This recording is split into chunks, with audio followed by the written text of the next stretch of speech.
The Rams and the Aggies file a lawsuit against the Mountain West.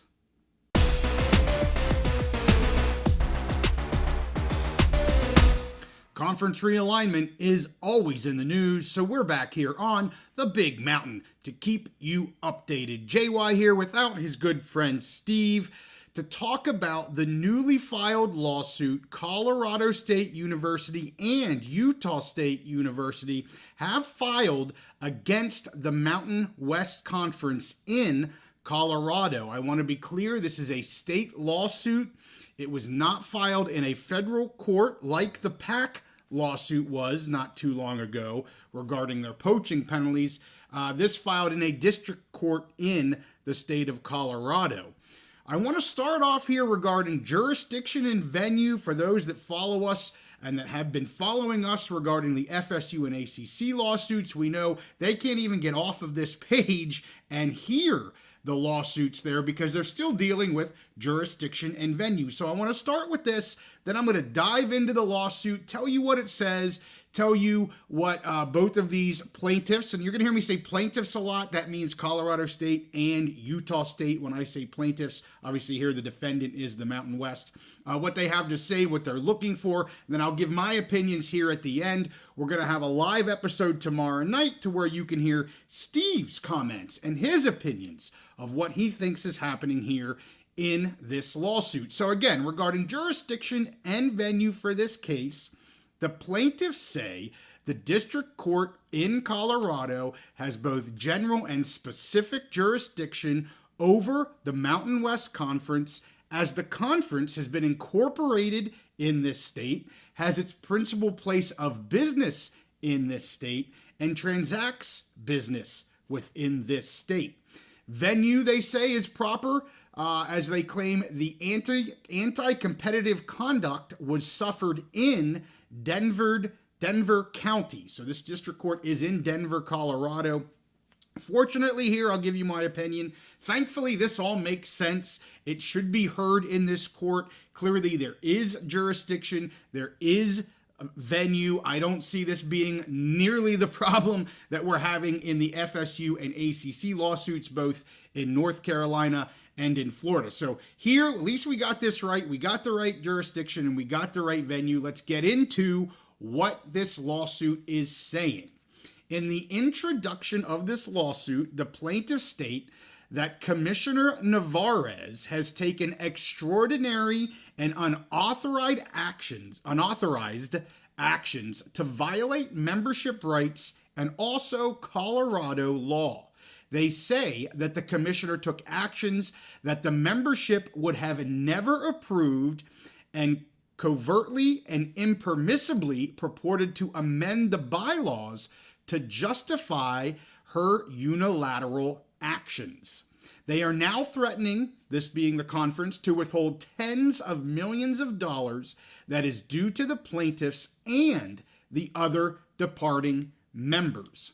The plaintiffs state that the conference and commissioner have repeatedly put their interest above the members' interest by these following 8 things. First off, holding clandestine meetings without sufficient notice, holding meetings without a quorum, prematurely stripping member representatives of their rights, secretly amending the bylaws, seeking to have resigning members pay exorbitant fees which could range from $19 to $38 million.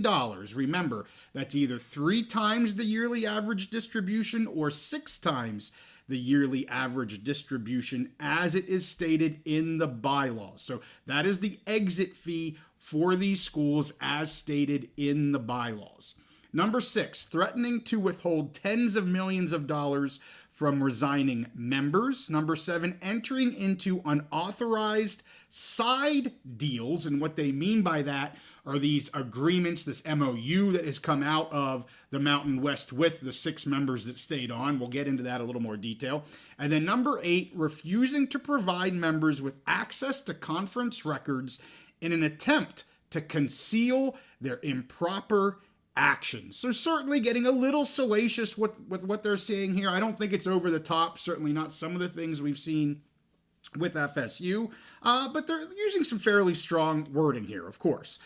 They state that these actions have harmed the plaintiffs, harmed the market for membership, and have also threatened to harm their student athletes. They go on to state that the withdrawal fees that were included in the Pac-12 scheduling agreement. So remember, they were talking exit fees per four, that's paid by the members that are leaving according to the bylaws, and the withdrawal fees are what are a part of the poaching penalty with the Pac-12 scheduling agreement. So just when you hear me say exit fees, I'm talking the members. When you hear me say withdrawal fees, I'm talking the Pac-12, just to try to keep that back and forth, because they bring up both of these here. So going on, the withdrawal fees here, they say, were included in the Pac-12 scheduling agreement were a fair and reasonable estimate of any harm the conference may suffer, and that these would be the sole and exclusive remedy should a member accept an offer to join the Pac-12. They state that the Mountain West acknowledged the withdrawal fees were sufficient compensation for a departure, and attempting to double dip on those withdrawal fees and the exit fees would result in an impermissible windfall for the conference, which the law prohibits. Moreover, they say the exit fees are excessive, punitive, and cannot be reasonable estimates of harm to the Mountain West. They go on to say that they are unlawful restraints of trade. So you're seeing a lot right now. I know I saw a lot of people on X talking about this double dip. They're talking about, one dip is to the members and the exit fee. The second dip is to the withdrawal penalty and the PAC. That's where they're coming up with this double dip wording. It's directly out of this lawsuit. I want to talk about now the notice of withdrawal.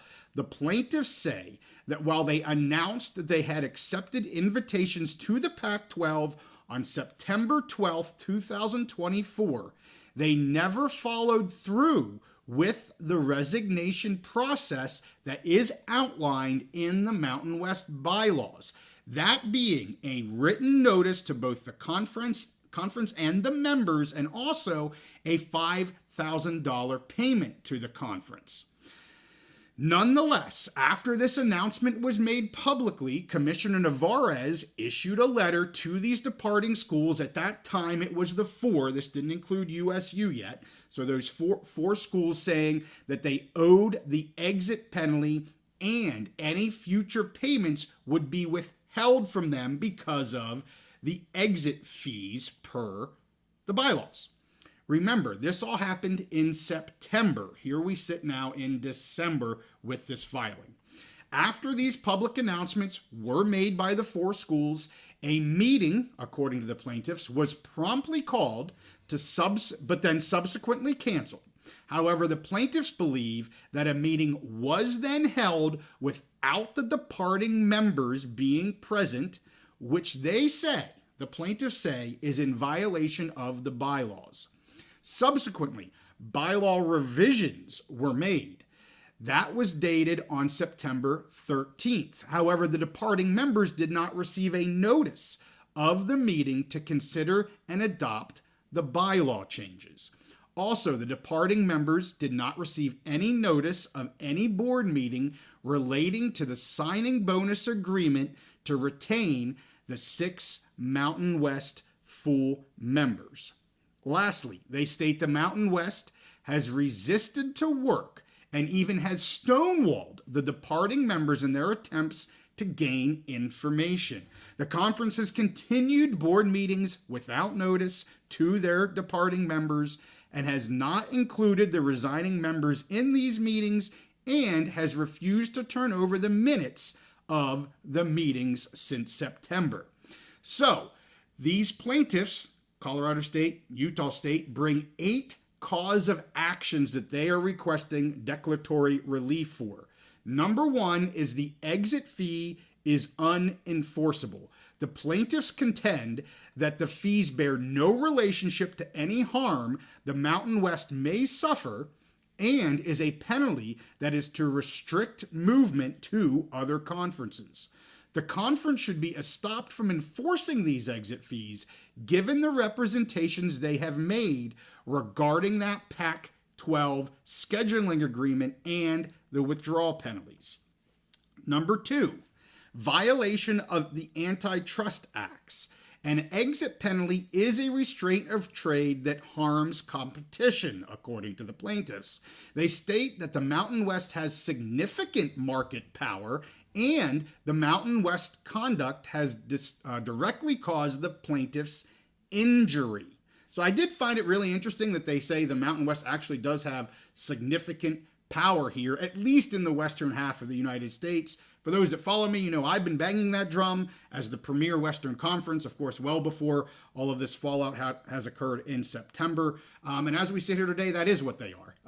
Obviously, that is going to be changing with having 2 conferences here in 2026. So number 3, the breach of the bylaws. The plaintiffs state that the Mountain West has breached at least 4 parts of the bylaws in the past several months. They state the bylaws are a contract, and thus there has been a breach of contract. You've heard Steve and I talk about this many a times when we're looking at these types of agreements over the past year or so. Originally talking about the PAC, talking about the ACC, that these bylaws are really a contract between the conference and its members. So that does make sense. Number 4, violation of the Colorado Revised Nonprofit Corporation Act, and they have 2 sections here. This is number 4 and number 5, but they separate them out. The first one being that this act mandates membership voting and meeting notice. And the second one being, or item number 5 here, is that this act mandates meeting minute requirements for nonprofit corporations. So really going after some of what you heard there in the beginning in terms of membership voting, notice of meetings, minutes, and all of that. I'll get to my opinion on that here in a minute. Number 6 of 8, maintain plaintiffs' board seats until the resignation date. And this is a big one because it kind of flows into some of those other ones I just talked about. Here they state, the plaintiffs state, the departing members are still members and have not delivered notification, thus having them maintain their seats on the board and any committees. In their minds, they're still full board members. Item number 7, declare the new bylaws invalid because the meeting notice was not given to amend bylaws and the conference did not receive 3/4 votes. The bylaw changes are invalid and void. I'll just add to this. They wouldn't have received 3/4 votes if the 5 schools were not a part of the meeting. Of course, the Mountain West here is going to say that those 5, and you've heard this earlier, and Navarez has said this, those 5 are no longer full voting members anymore. They're departing members. So they don't have a vote for this, which means they would have received 3/4 votes. I'm not saying which is right or wrong. I'm going to get to my opinion here, but that's why they're saying that. They view themselves as full members, all 5 of these, so they wouldn't have received the 3/4 votes if they truly are the members. The last item here, number 8, injunctive relief. The plaintiffs are seeking an injunctive relief from several things, and I'm going to list them for you. Calling any meetings without proper notice, removing the plaintiffs from the board until resignation dates, enforcing the new bylaws, withholding payments to the plaintiffs, and enforcing the exit penalty. So injunctive relief is saying, court, we want you to come in and stop them from doing these things. Again, stop them from having these meetings without notice and inviting us. Stop them from withholding payments. Stop them from the items I mentioned. Remember, injunctive relief here is used to prevent future harm when other remedies aren't available or monetary compensation isn't enough. And I will say, Steve and I disagreed way back when we started covering the PAC a year ago on this injunctive relief and whether or not we thought the judge was going to give it at that time. Judge Levy, he's one of our faves. And I was kind of thinking that it wasn't likely to happen. Steve thought it could happen, and it did happen. So we'll see what happens here under this case. So my main takeaways here, we're now getting into the opinion part. Gave a little bit of my opinions before. That was mainly just summarizing everything. My opinions, and again, you'll hear from Steve tomorrow. There's two main questions here. That's really what it boils down to. Everything out of all the pages that they wrote, there's two real main questions. Number one is membership. Are these schools, these departing schools, still full members of the Mountain West? If they are, then everything that OSU and CSU have said pertains to this case. You know, they should have been part of the meetings. They should have received the notice. They should have X, Y, and Z. We talked about all that. Clearly, when the Mountain West responds, and I'm anxious to see the response, they're going to say no. They have given notice that they're not. Now, I'll get into the notice thing in a little bit, because it's not as easy as that, in my opinion. The other question, so membership is one. The other question, of course, are these exit penalties. Are they enforceable? Are they valid? Those are the two questions. Are they still members? Are these exit penalties valid? As for membership, it is an odd situation in that the conference is telling the departing members that they have given notice and need to follow the bylaws for doing that. The plaintiffs are kind of playing a game here, if you will, in which everybody knows that they're departing. Like, we all know that they're departing.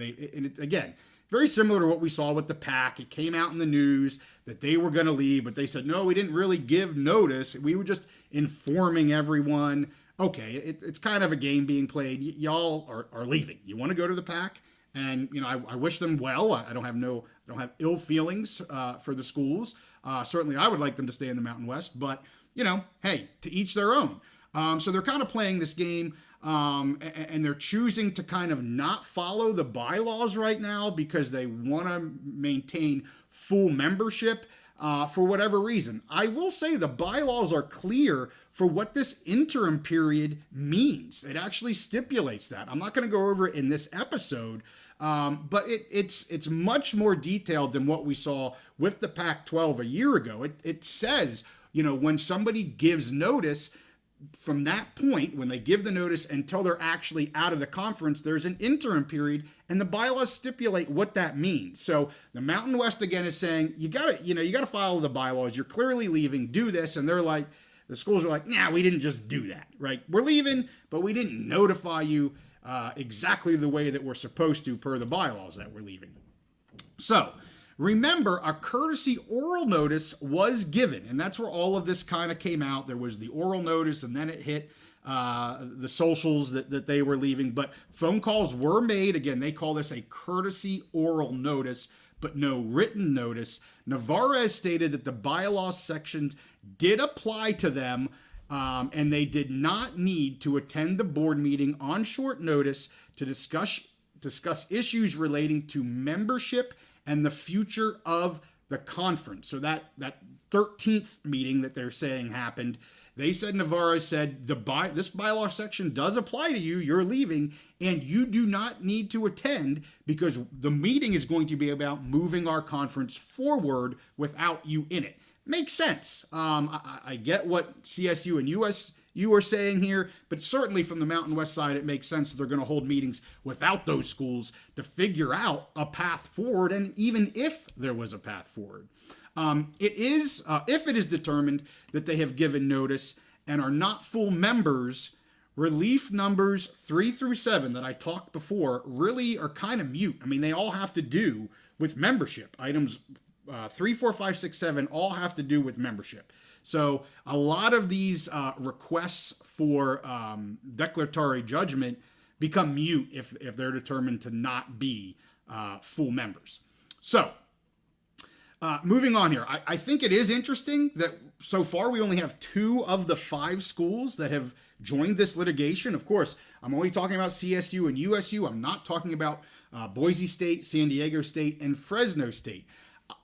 Personally, I hear a lot of why is this, why is that? It might be coming. Absolutely. They still may be coming. I have no idea if they are or they aren't. But I certainly can understand why they haven't yet and why they may not. I see these schools as wanting to put this behind them. They don't want to deal with this litigation. They have the money that they know they have to pay. Quite frankly, we've seen San Diego State with their foot out the door before. I've said that. Boise State has always been wanting a power invite, so they've always been kind of ready to go when needed. They know there's a cost for that. So I'm really not surprised by the three that have yet to join any of this. And I won't be overly surprised if they do, but I am not surprised that they have kind of sat out, at least for now. Another part that is not mentioned much in the filing, but I think is very important here, is a conflict of interest. It gets back to what I said about why Navarra has said you don't need to attend these meetings moving forward, because we have to figure out what we're doing moving forward. Remember where we sit right now. Both of these conferences are going to be going out to the media market and trying to get good media deals. And they're pitting themselves against each other. I mean, they are clearly in competition right now. So there is absolutely a conflict of interest. It was stated here in the filing, and I'm sure the Mountain West is going to talk a lot more about this, but it was stated that Conference Chairman Whitfield notified the departing members that they need not attend meetings regarding future strategy and direction of the Mountain West because they had a conflict of interest. That's clear that they have a conflict of interest. As for the exit penalties, we've heard this before from FSU and the ACC. Can the amounts be arbitrary in nature? No, they can't. They can't be just some random number. You can't pull $1 billion out of the sky. And that's where I see a lot of this talk coming from on X. And I understand that. There has to be data that supports the amount of exit fees. They cannot be arbitrary. Completely agree with that. I'm sure the Mountain West here is going to counter these claims with data points that show how and why these fees are justifiable. I would assume that's going to be coming with their response. A judge then is going to have to rule, assuming we get that far, assuming there's not a settlement and a judge has to rule on this. They're going to have to look at the data from the Mountain West and say, yep, these fees do actually amount to the loss and are not arbitrary, or no, they're unjustifiable. I can't sit here and say they are or they aren't, but I am anxious to see what the Mountain West has to say about that. Could they be lessened? Absolutely, especially, of course, if we get into a settlement, there will be a negotiation there. But I think it is extremely unlikely that, these schools get out of this scot-free. There's going to be something paid to the Mountain West. Somewhere between 0% and 100% would be my guess. I have no idea. I'm not going to put a percentage out there right now. My opinion on this double dip, I talked about that, is for now, and I need to do a little more research on this. And quite frankly, I'd like to hear what Steve has to say. I haven't talked to him. To me, my early thoughts are these are two separate contracts. The exit fee is for the departing member. That's their liability. The withdrawal fee is to the PAC. That's their liability for the scheduling agreement. That was part of what the Mountain West required in order to have a scheduling agreement with the PAC. So, is it a double dip? Not one entity is being double dipped here, right? The exit fee is just for the schools, and the withdrawal fee is just for the PAC. So I understand why they're couching it in that wording, but there really isn't a true double dip from CSU. That other part is coming from the PAC before they're even a member of the PAC. So again, I want to think about that a little bit more. I want to hear what Steve has to say. Again, I can understand their argument. I can understand their comments and why they would say that. I also will say they obviously they're cherry picking, if you will, some of the verbiage from that scheduling agreement and somewhat taking it out of context. Of course, you have to look at agreement in whole in terms of consideration from both sides. They're cherry picking this one piece of consideration and not looking at the contract as a whole. Again, I understand why they're doing that, but you got to look at the full scope here. So at this point, I can't tell you where we're headed, but you guys know we will follow us from beginning to end. We do everything Mountain West. We do everything Big Ten. And of course, we have adopted the Beavs and the Cougs, the Pack, and we know right now the 5 schools that are going there are Mountain West schools. So we're going to stay on this. We're going to follow all of these lawsuits, see how things are transpired. We're also, of course, following all the great ads that the Mountain West is doing right now. I think NIU is very, very, very close to being announced. It's a foregone conclusion that the Huskies are going to be a football member. And I do believe there's another member that is in the works for the Mountain West as well. I don't think NIU will be the last. So with that, hey, leave some comments below. I know people don't agree with everything that I say, and I don't agree with everything everybody else, and that's why we like to have the discussion here on the Big Mountain. With that, make sure you give this one a like and subscribe if you like our content. We'll see you next time on the Big Mountain.